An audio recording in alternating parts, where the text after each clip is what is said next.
TV Imaculada, o Evangelho em primeiro lugar.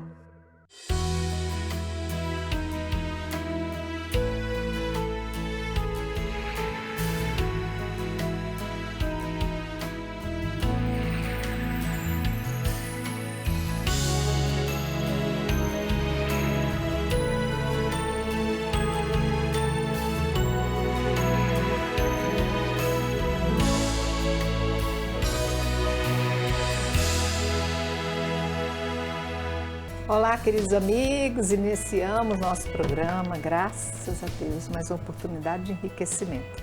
Conto aqui com a presença de nossas queridas teólogas, nossas amigas, nossas mestras. Professora Maíla, muito obrigada. Novamente juntas, muito obrigada. Juntas. Isso é ótimo demais, bom. Né? Muito bom. Muito obrigada, professora Amélia. É uma alegria sempre estar aqui. Sempre estar aqui é muito bom. Obrigada a todos vocês que estão aí se empenhando para mais um estudo. A riqueza das nossas vidas está aqui, sabiam? Porque aqui, além de ser uma história sagrada, traz para nós ensinamentos que nós não podemos avaliar o preço. Estamos no livro de Judite. Nós fizemos, quem perdeu o programa anterior, vá lá e busque nas nossas plataformas. Nós pegamos bem do capítulo 1, fomos fazendo toda uma caminhada, alguns a gente pulou, porque a gente prefere que vocês busquem, vai tratar de toda aquela luta, aquela batalha, aquelas estratégias de guerra estabelecidas por Nabucodonosor para, enfim, continuar sendo o dono do mundo, como ele se dizia. Chegamos agora especificamente no capítulo 8. Aqui nós vamos conhecer a figura de Judite. Portanto, não percam, eu vou começar. Vocês podem depois se buscar com mais, como eu disse, né, com mais detalhe, estudar esses capítulos anteriores, porque agora começa efetivamente o capítulo 7. Esse capítulo 7, para a gente chegar em Judite, eu estou tão ansiosa para entrar no capítulo 8, que eu já até disse que a gente estava lá, mas a gente já está chegando. O núcleo do livro é o capítulo 8 mesmo, não tem problema não. Então, mas vamos então ver o 7, para não deixar passar despercebido esse 7. Eu vou fazer as leituras assim que são básicas para o nosso estudo, né? Para a gente poder fazer alguns comentários que a gente considera importantes. Começando, portanto, o capítulo 7. No dia seguinte, Holofernes ordenou a todo o seu exército e a todo o seu povo, os quais se tinham reunido a ele como aliados, que atravessassem contra Betúlia, ocupassem as passagens da montanha e fizessem guerra aos israelitas. Naquele mesmo dia, todos os homens do seu exército levantaram acampamento. O exército de seus homens de guerra compreendia 120.000 infantes, 12.000 cavaleiros, sem contar a bagagem e a grande multidão de gente que ia a pé entre eles. Entraram no vale próximo de Betúlia em direção à fonte e se estenderam em profundidade desde Dotaim até Belbaim e em extensão desde Betúlia até Quiamon, que está diante de Esdrelon. Quando os israelitas viram a multidão deles, turbaram-se profundamente e disseram uns aos outros: agora eles engolirão toda a face da terra. Nem os montes elevados, nem os precipícios, nem as colinas suportarão a sua força. Cada um tomou seus equipamentos de guerra, acenderam fogo sobre suas torres e permaneceram de guarda toda aquela noite. Enfim, aquele bicho que foi preparado, mostrado, iluminado, feito propaganda, chegou diante deles. E agora o desespero bateu. E agora entra em pânico a realidade pequena de um povo que não foi feito para a guerra, diante desse poder bélico que já vinha avançando e fazendo seus anúncios de chegada, né? Então agora, o que nós temos? A quem recorrer? Agora ele chegou. Holofernes, o seu exército, as ordens de Nabucodonosor chegam ao povo aqui de Deus. E aí é uma pressão física, psicológica. Diante dessa situação, às vezes aquela intimidação que o poderio bélico de uma guerra faz com aquele pequeno reino, a estratégia que eles veem nós já clamamos a Deus, mas nós fizemos também algo que desagrada a Deus. Será que Deus vai vir em nosso socorro?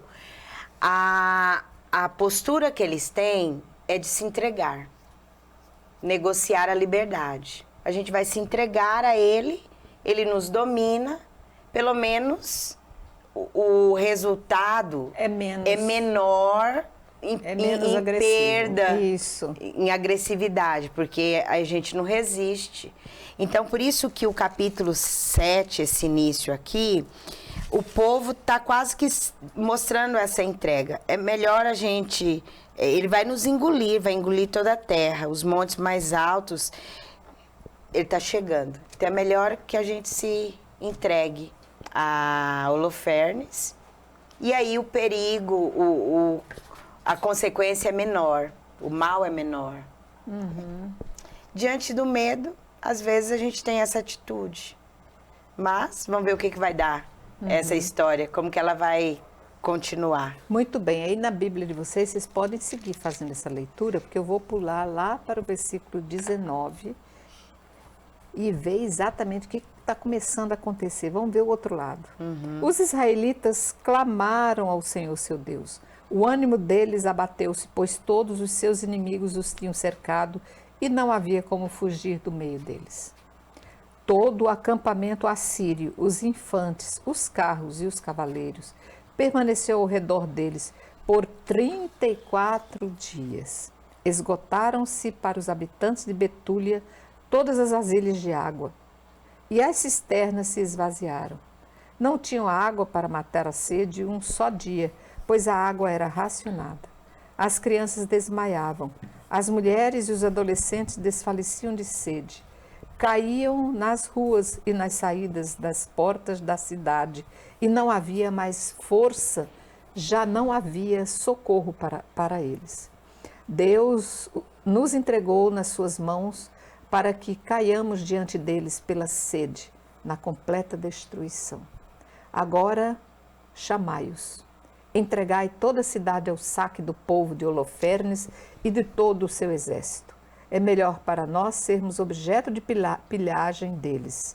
Seremos sim escravos, mas veremos e não veremos com nossos olhos a morte de nossas crianças, nem o desfalecimento de nossas mulheres e de nossos filhos. Chamamos por testemunhas contra vós o céu e a terra, o nosso Deus e Senhor de nossos pais, que nos castiga segundo os nossos pecados e segundo as faltas de nossos pais, a fim de agirdes conforme estas palavras hoje mesmo. Um grande clamor irrompeu unanimemente no meio da assembleia, e todos elevaram em alta voz ao Senhor Deus. Disse-lhes então Osias, confiai, irmãos, resistamos ainda por 5 dias, nos quais o Senhor nosso Deus volverá a sua misericórdia para nós, pois ele não nos abandonará para sempre. Se passados esses dias ele não vier em nosso socorro, então farei guerra à vossa palavra. Em seguida, dispersou o povo, cada qual para o seu lugar. Os homens foram para as muralhas e as torres da cidade e mandaram as mulheres e as crianças para suas casas. Havia na cidade uma grande consternação. Aqui na minha Bíblia fala angústia. Uma grande angústia. Uma grande angústia. Que é isso aí também. Você percebe, o povo está isolado dentro das muralhas. Acabou a água, porque sabe aquela coisa? Quem está dentro não sai, mas quem está lá fora não entra, mas acaba tudo. Acaba tudo, porque o inimigo está por fora só esperando. Eles mesmo vão morrer sozinhos, não vão precisar nem atacar, porque a água acaba tudo, não pode sair. Enfraquece o povo. Enfraquece o cerco. Povo. Aí eu falo que o texto está preparando agora para o capítulo 8, né, que vai entrar Judite. E o que o rei fala? Vamos confiar mais um pouco em Deus. Mais 5 dias, né? Aí, se 5 dias Deus não resolver o nosso problema, aí nós vamos atacar. Aí vão morrer todo mundo. Eu tô rindo porque diante de Deus que é eterno, a gente pôr prazo. Foi prazo, 5 dias. Mas também, ó, Marília, ele não atendeu até agora. Nós estamos ó, clamando a Deus quanto tempo? Essa é a nossa fraqueza, a fraqueza humana. Diante do sofrimento, Deus ainda vai agir. Em 5 dias ele vai chegar em nosso socorro. Mas eu vejo que esses 5 dias não é nem para Deus, é para eles mesmos. É o máximo que eles resistem. Que eles vão aguentar. Também, exatamente. Porque assim, ó, você não escuta hoje, assim, ó, eu já pedi tanto a Deus nem me escuta mais. Já molei tanto a Deus, nem me escuta. Né? Então, na realidade, o tempo de Deus não é nosso tempo, né? O tempo de Deus é outro. E olha, aqui confirma, desculpa te cortar, confirma aquilo que falei antes dela ler esse restante. Diante da ameaça e do perigo, que agora está ali iminente, eles tomam uma decisão. É melhor a gente se entregar, nós vamos ser escravos, ele vai nos saquear, mas pelo menos a gente se mantém vivo. Sabe o que eu lembrei agora? Aqui está lembrando um pouco a história do povo no deserto. Né? E o povo que era escravo no Egito, e Moisés escutou o chamado de Deus, foi aquele que foi a fazer o povo sair da escravidão. O que acontece? Assim começa a andar pelo deserto, acaba a água, acaba isso, acaba aquilo, e o povo vai se virar contra Moisés. Era melhor ter ficado lá, a gente era escravo, mas a gente tinha comida, aí o texto fala, tinha pão, tinha carne, pô, então não era escravo. Né? Aqui a mesma coisa. E era melhor ter ficado lá. Então aqui também. Vamos nos entregar. É melhor a gente se entregar, né? Porque senão eles vão acabar com a gente mesmo. Então voltamos a ser escravo. Infelizmente, essa assim, a escolha que eles acabam fazendo. Cada um foi para o seu lugar, os homens subiram as muralhas, a torre lá foi. Porque tinha que lutar, os homens iam lutar, e as mulheres e as crianças se refugiaram, angustiados. E agora nós vamos. De onde virá o meu socorro? Agora a gente vai ver. Deus vai agir ou não? Porque é todo o núcleo do capítulo 8. O livro de Oséias fala assim, que Deus não vai nos abandonar. Né? Deus não vai abandonar a gente, né? Ele não abandona a sua herança, o livro de Oséias fala. Né? Então, a herança somos nós. Mas, sabe, confia desconfiando. Né? Mas a fraqueza, a limitação humana, principalmente diante de uma situação de dificuldade como essa, nós estamos aqui olhando e lendo um texto que tem mais de 2.300 anos. A gente tem que se pôr nesse lugar. Nós faríamos a mesma coisa. Qualquer um de nós. Porque a luta para viver, o instinto da vida leva a gente a isso. Então, diante da angústia, faríamos o mesmo. Só que o que diferencia tudo, nós temos uma fé. Eles também tinham. Mesmo que essa fé estivesse ali abalada. Será que Deus vai vir em nosso socorro? Deus vai agir em nosso favor? Agora a gente vai ver a resposta, se Deus vem ou não. Agora vem o centro do livro, que é o capítulo 8. Você falou que você finaliza com havia uma grande, na sua Bíblia. Uma grande angústia. Angústia. Aqui no meu, que é de Jerusalém, uma grande consternação. Consternação é tristeza. Na minha aqui, que é do Peregrino, fala espalhava o desânimo. Isso, são sinônimos. Desânimo, angústia, consternação, tristeza, enfraquecimento. Ou seja, estamos abatidos. São sentimentos inerentes de quem está diante de uma grande provação. Isso. Todos nós, diante de uma provação, não deixamos de ficar assim. Os sentimentos são invocados imediatamente. Exatamente. Né? E a grande pergunta que vai terminar para poder lermos o capítulo 8 diante dessa tristeza, desse desânimo, dessa angústia, dessa consternação, de onde virá o meu socorro? Isso, exatamente. Deus vai responder agora no 8. Agora. Muito bem. Entramos no capítulo 8, todo mundo preparado? Eu vou ler o primeiro trecho, do versículo 1 ao 8. Naqueles dias ouviu tudo isso Judite, filha de Merari, filha de Ox, filha de José, filho de Osiel, filho de Euquias, filho de Ananias, filho de Gedeão, filho de Rafaim, filho de Equitobe, filho de Elias, filho de Eucias, filho de Eliabe, filho de Natanael, filho de Salamiel, filho de Surizadai, filho de Israel. 17 gerações. 17 gerações. É importante falar das gerações. Isso. O seu marido Manassés da mesma tribo e da mesma parentela, tinha morrido na colheita da cevada. Ele estava vigiando os que atavam os feixes no campo, quando um forte calor atingiu-lhe a cabeça. Caiu de cama e morreu em Betúlia, sua cidade. Sepultaram-no com seus pais no campo situado entre Dotaim e Balamon. Judite vivia em sua casa desde que se tornara viúva, havia 3 anos e 4 meses. Fizera para si um quarto no terraço da casa. Vestiu um pano de saco sobre os rins e cobria-se com um manto de sua viuvez. Jejuava todos os dias de sua viuvez, exceto nas vigílias de sábado, nos sábados, nas vigílias da lua nova, nas luas novas e nos dias de festa e de regozijo da casa de Israel. Era muito bela e de aspecto encantador. Manassés, seu marido, lhe deixara ouro, prata, servos, servas, rebanhos e campos, e ela administrava tudo isso. Não havia quem lhe recriminasse uma só palavra má, pois era muito temente a Deus. Desenha-se aqui já exatamente o perfil de uma mulher que, após a viuvez, se entrega só a Deus.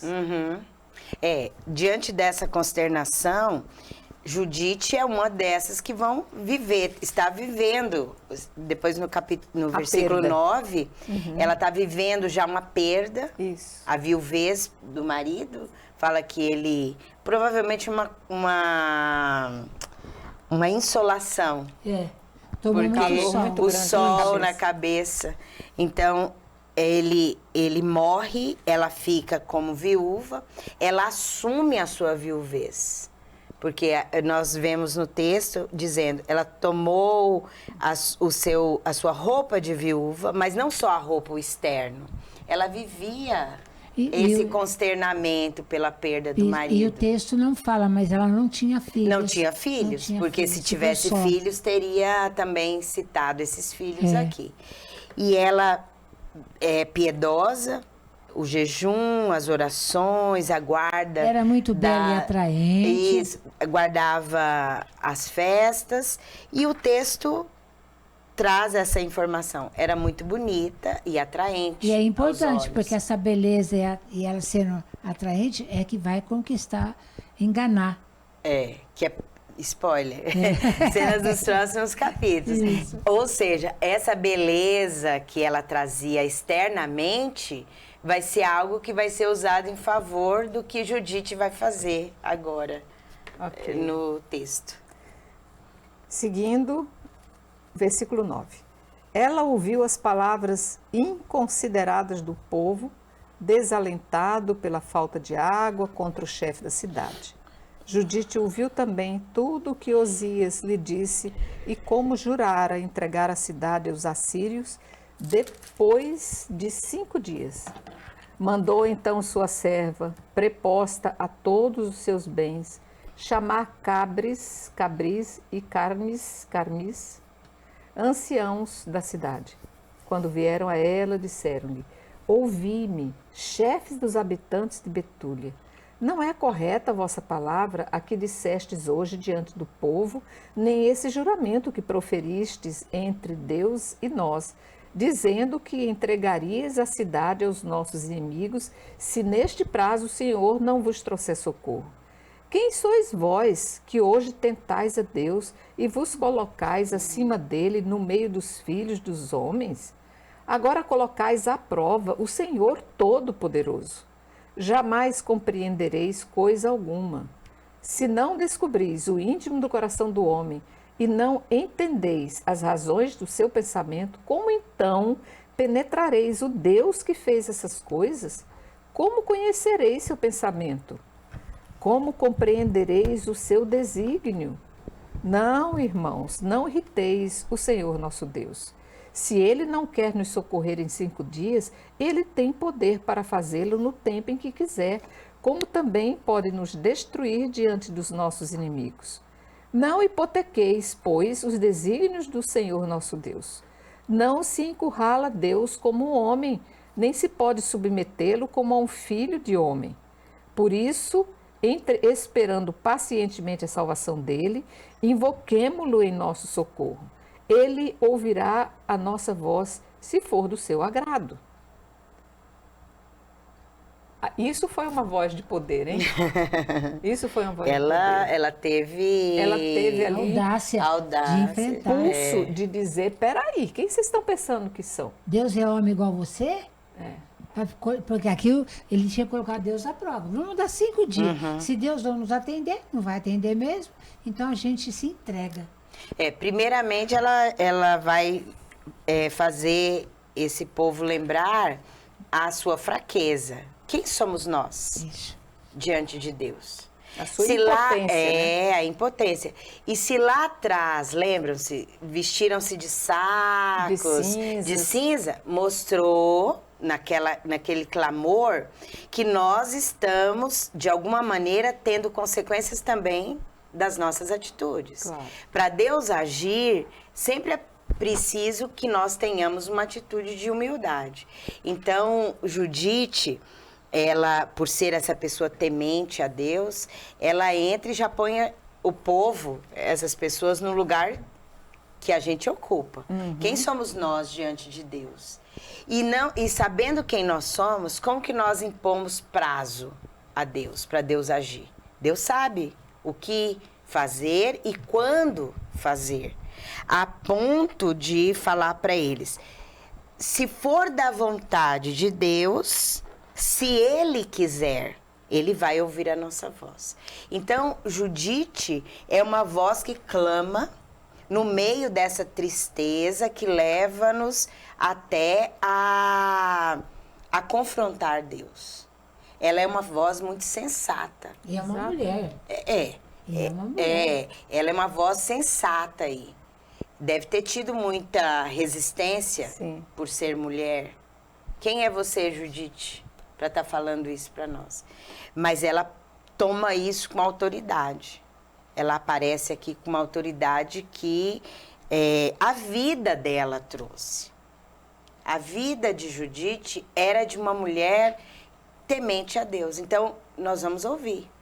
Porque ela se levanta aqui com essa autoridade, com esse poder, fazendo o povo perceber. Nós estamos diante de uma situação caótica. Nossa vida está sendo aí colocada em perigo. Para que lado nós vamos? Nós temos que confiar em Deus. Isso que ela faz é um discurso profético. Né? Ela fala onde está o erro e a falta de confiança em Deus. Porque ele está testando Deus. Vamos dar 5 dias para ele. Ver se ele atende. Se não atender, a gente se entrega e acabou. Ela não. Quem vocês pensam que vocês são? É muito comum na teologia da prosperidade, que muitas vezes é pregada hoje em dia, nós desafiarmos Deus. Eu vou desafiar Deus. Deus tem que me dar. Eu vou fazer esse propósito, Deus tem que corresponder, cumprir, porque eu fiz a minha parte, Deus tem que fazer a dele.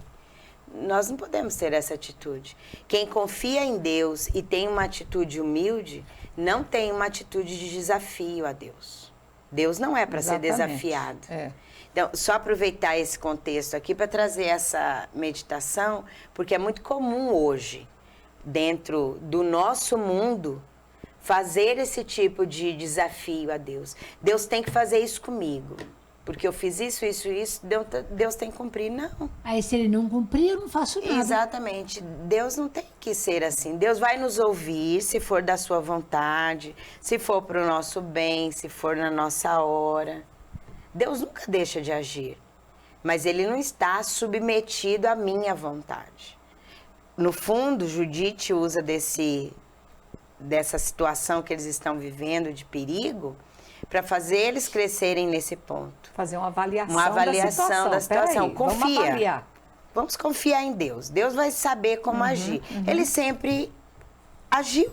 Não será agora que ele não vai fazer. E ela vai ser esse grande instrumento dessa sabedoria, mas também de ação, que é o que a gente vai ver aqui para frente. Porque Deus atende, mas a gente tem que fazer a parte da nossa gente. parte. E ela estava chamando isso. Muito bem, versículo 18.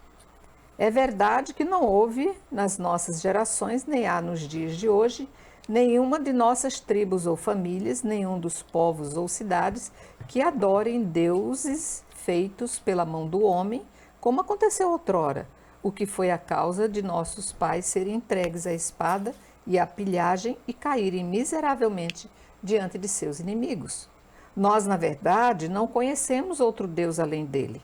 Por isso confiamos que não nos olhará com desdém, nem se afastará de nossa raça.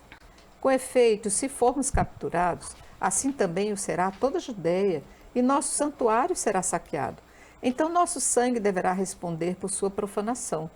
A morte dos nossos irmãos, a deportação do país, a devastação da nossa herança recairão sobre nossas cabeças nas nações onde formos escravos, e seremos objeto de escândalo e de escárnio diante de nossos dominadores, porque a nossa servidão não será conduzida com benevolência, mas o Senhor nosso Deus a converterá em punição infame. E agora, irmãos, persuadamos nossos irmãos de que suas vidas dependem de nós. O santuário, o templo e o altar repousam sobre nós. Então, você vê a importância de uma sensatez no meio de um desequilíbrio total, emocional, de perda, de iminente destruição. Aquele que se levanta tem que estar ungido. Ninguém sai desse turbilhão sem estar afetado pelo próprio turbilhão. Então, se você levanta incólume no meio de tudo isso, você já deve ser visto como uma pessoa diferenciada. Ela está sendo ali uma voz que merece ser ouvida. Sim, né? Exatamente. Por isso que ela vai fazer a diferença aí no meio desse povo. E ela se levanta com autoridade. Exatamente. E a autoridade foi dada a Judite pelo próprio Deus que a inspirou. Sempre tem a mão de Deus aí. Sempre. E pela vida que ela levava. Ela não era uma pessoa qualquer. Ela realmente era uma pessoa temente a Deus. Então, se nós olhamos a vida de Judite, nós podemos acreditar naquilo que ela falava, o povo, né? Podia acreditar naquilo que ela falava, pelo próprio testemunho de vida. Por que ser ela uma mulher honrada. Honrada. Então, isso também já nos traz outra lição. Nós não queiramos dar lição de moral em ninguém se não tem o testemunho para isso. Com os pés de barro. Com os pés de barro. Deus Muito bem. usa isso. Gente, eu vou pedir um pequeno intervalo. Está sendo ótimo descobrir essa personalidade e ver a biografia de quem foi Judite. Já voltamos.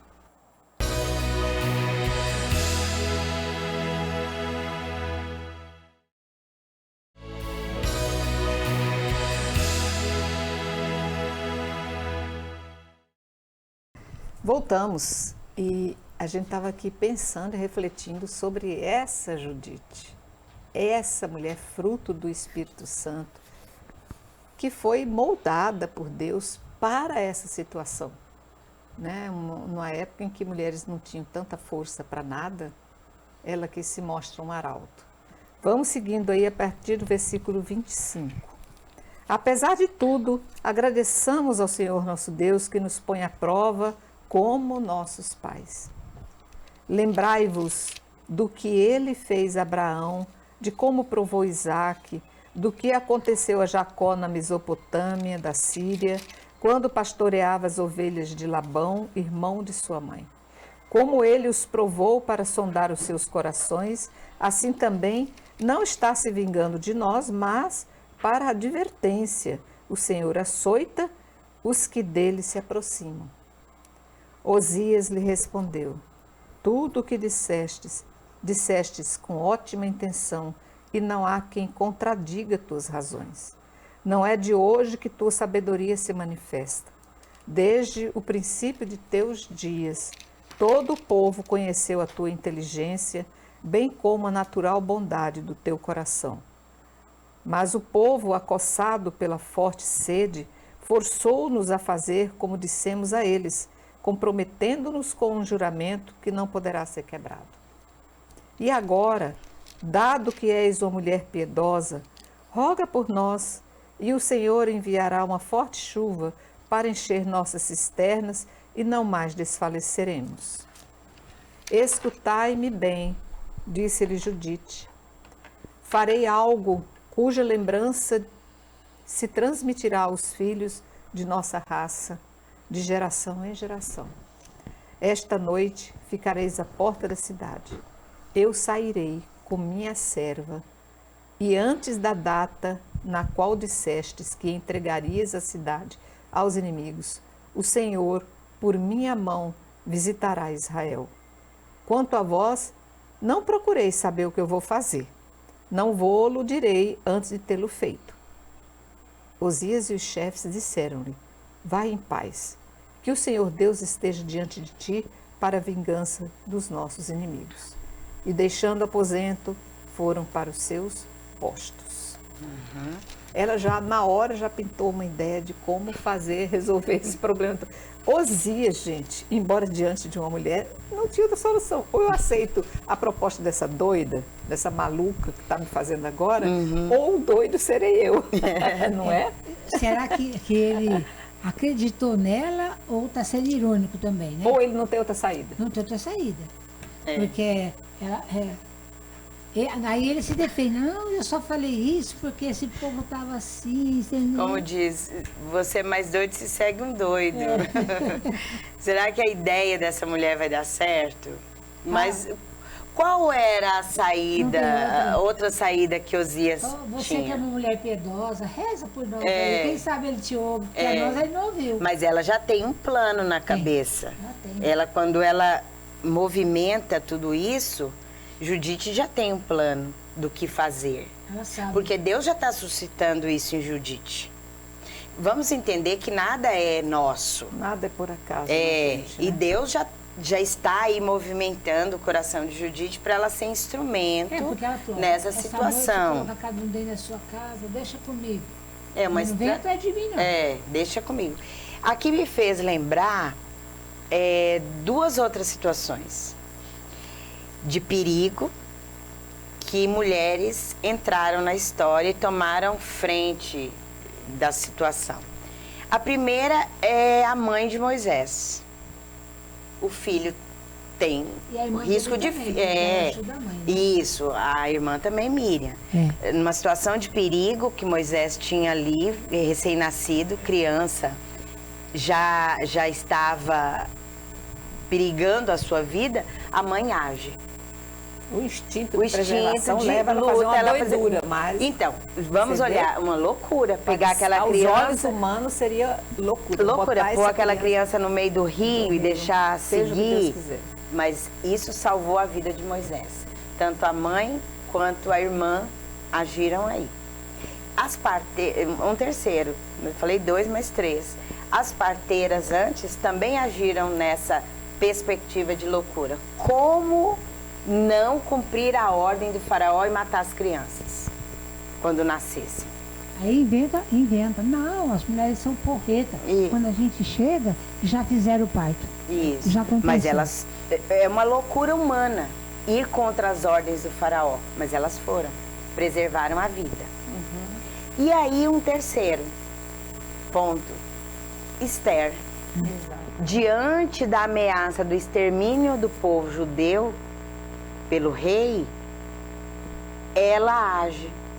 Ela, na sua postura de rainha, mas ela não se utiliza disso, até se utiliza, mas visando o bem do povo. Corajosamente. Corajosamente. Ela vai diante do rei. Fala que o rei não recebia ninguém. O rei não recebia, não dava audiência para ninguém. Nem a sua esposa. O que Esther faz? Esther vai lá, se veste, se embeleza e vai lá diante do rei suplicar pela vida do povo. E o povo tem a vida preservada. Olha que bonito. Três situações com as mulheres estão agindo, indo contra toda normalidade. Porque tem horas que para preservar a vida e ser instrumento de Deus, você tem que agir, entre aspas, na loucura. Superando todas as expectativas. Aqui com Judite vai acontecer a mesma coisa. Vamos ver o que vai dar. Então, aí acabamos aí o capítulo 19. O capítulo 8. Agora eu convido você a ler Aí tem toda a oração do capítulo 9, vale a pena a gente fazer isso, mas eu sugiro que você leia 2 inícios do capítulo 9, versículo 9, 1, aí vai ter a oração de Judite, e depois o capítulo 10, versículo de 1 a 5. Esses 2 trechos vão estar juntos e vão fazer com que a gente entenda o restante do desfecho. Então vamos lá. Versículo então 9. Judite prostrou-se com o rosto por terra, pôs cinza sobre a cabeça e despojou-se até ficar apenas com o pano de saco que havia vestido. Era a hora em que se oferecia em Jerusalém, no templo de Deus, o incenso da tarde. Em alta voz, Judite exclamou ao Senhor e disse: vale a pena, eu não vou ler, gente, porque é muito bom cada um ler em casa, degustando, como se vocês mesmos estivessem fazendo essa oração, e vou só finalizar ela para enaltecer exatamente o que foi finalizado por parte dela, no versículo 14. Faze conhecer a todo o teu povo e a toda a tribo que tu és o Senhor Deus, de todo o poder e de toda a força, e que o povo de Israel não tem outro protetor, senão a ti. Gente, se nós, ouvindo isso, a gente se derrete, dirá Deus, né? Fala assim, meu Deus, ele falou, meu Deus, eu mesmo, não posso resistir ao apelo dessa mulher, né? Então, vamos assim, perceber que Judite teve uma condição diante de Deus e que fica para nós esse testemunho enorme do que essa mulher se entregou, de como se entregou às mãos do Senhor e como isso favoreceu a todo o povo, né? Ela foi uma profeta. Ela levantou e como profeta ela falou quem era esse Deus. Uma profetisa que realmente deixa marcado na história o seu poder, isso, né? Depois desse discurso enquanto profeta, agora é pessoal, ela e Deus. Né? Essa oração é muito bonita e no fim, como você leu, né? Aí ela pede, faz com que esse povo todo veja e compreenda quem és tu. Né? Quem és tu, que é Deus de toda força e todo poder. Aí, onde ela termina, diz que proteja a raça de Israel além de ti. Né? Essa grande mulher Judite, que age aqui como uma profetisa, antes de fazer qualquer coisa, ela já tinha falado, sim, mas agora ela vai para ação. Para a ação, antes de fazer qualquer coisa, ela para rezar. Só ela e Deus. Eis o momento em que ela joga cinza sobre a cabeça, tira as roupas, aquelas roupas de saco, as roupas que ela estava, veste de saco, se prostra no chão, levanta a voz e reza ao Senhor. E você viu a oração dela? Ela faz memória.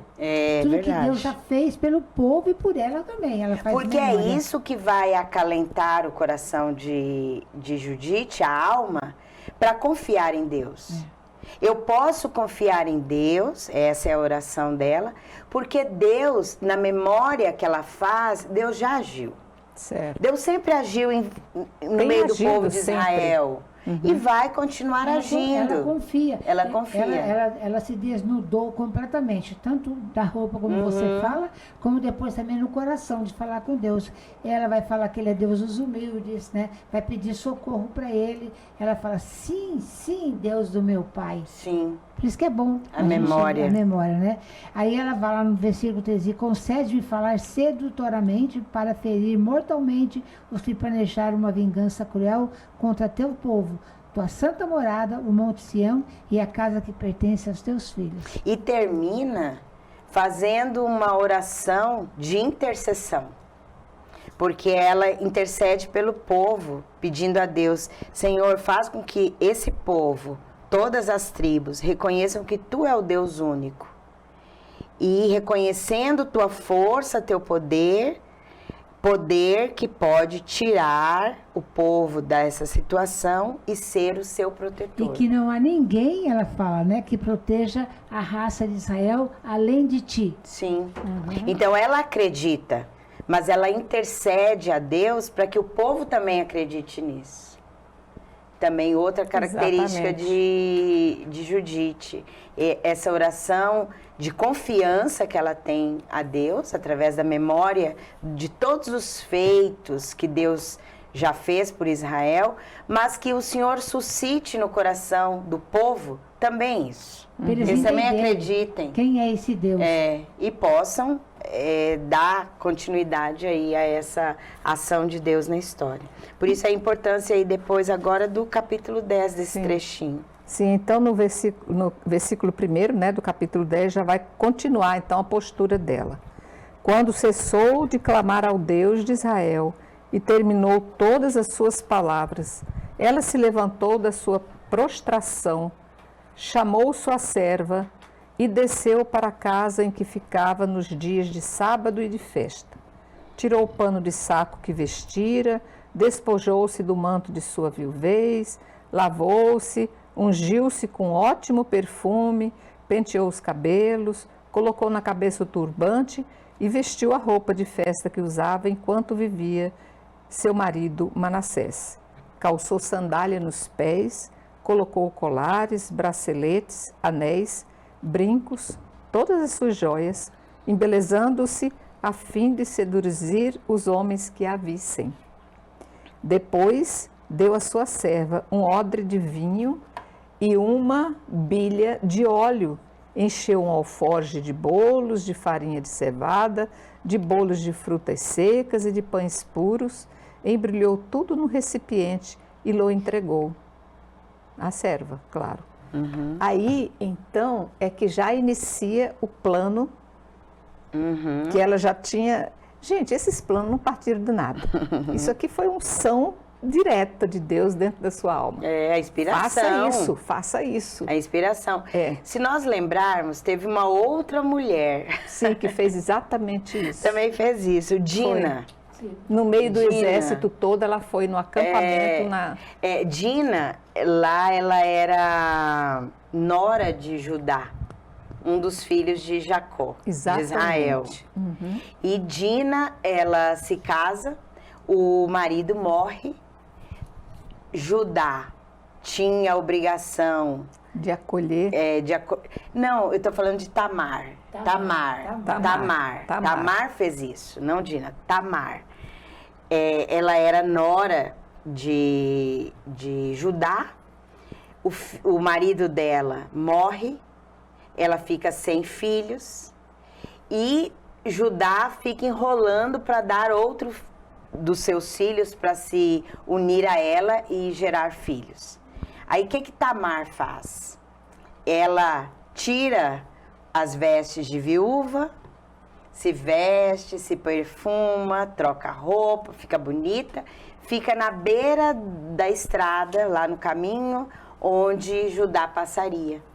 E aí Judá passa, acha que ela é uma prostituta, se une a ela, gera um filho nela, e depois Judá acha que ela desonrou a família deles, porque agora ela está gerando um filho, ela que era viúva. Só que ela tinha ficado com o anel dele. O anel que provava que o filho era desse homem que deu a ela um anel. E aí, Judá quer entregar ela para ser apedrejada, mas não pode, porque ela agiu de maneira esperta em relação a ele, que estava enganando ela até ali. E ela fala para ele, o pai do filho que eu estou esperando é o dono desse anel. Isso, então não pode agora entregar.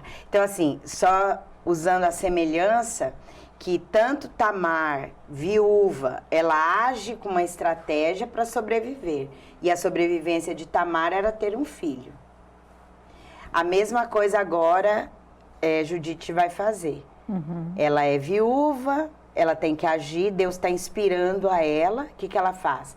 Já rezou, já entregou nas mãos de Deus, agora é hora de agir. tirou as vestes de viúva, a roupa de saco, se vestiu, se embelezou, pôs perfume, porque agora ela vai ter que agir. Agora eu vou pra guerra. Por isso aquele trecho que a Melinha colocou.